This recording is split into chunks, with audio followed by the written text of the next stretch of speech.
Bernard Harcourt, would you agree with most of that? I mean, Philip, they're talking about Donald Trump being very nationalist and very populist president. Oh, for sure. Sure. Yeah. No, I agree entirely with that. You know, it was interesting. You mentioned individualist as a kind of like America first. I think there's also a strong element of a cult of the self, which is going to have some implications as well.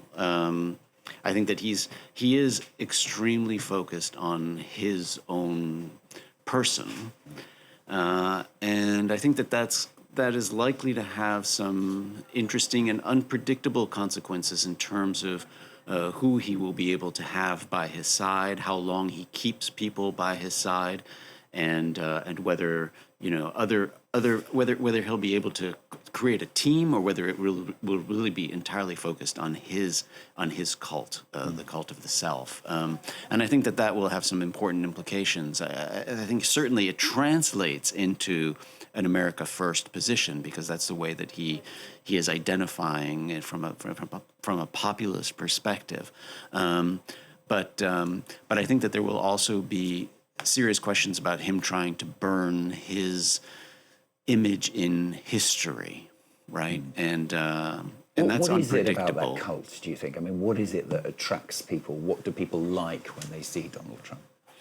It's hard to understand fully. It's hard to understand fully. I think that, you know, there's an aspect of entertainment that's very, very, very important here that we can't put aside.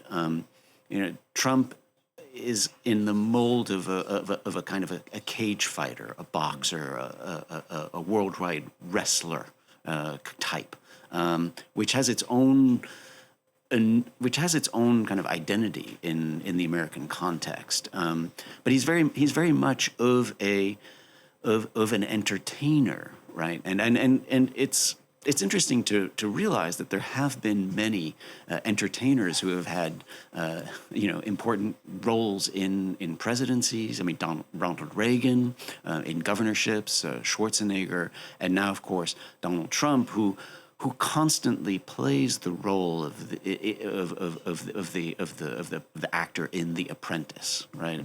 Firing people, always talking about firing people and whatnot. So I think that captures a lot of people's imagination. But I think that it's going to have certain unpredictable consequences in terms of his second mandate.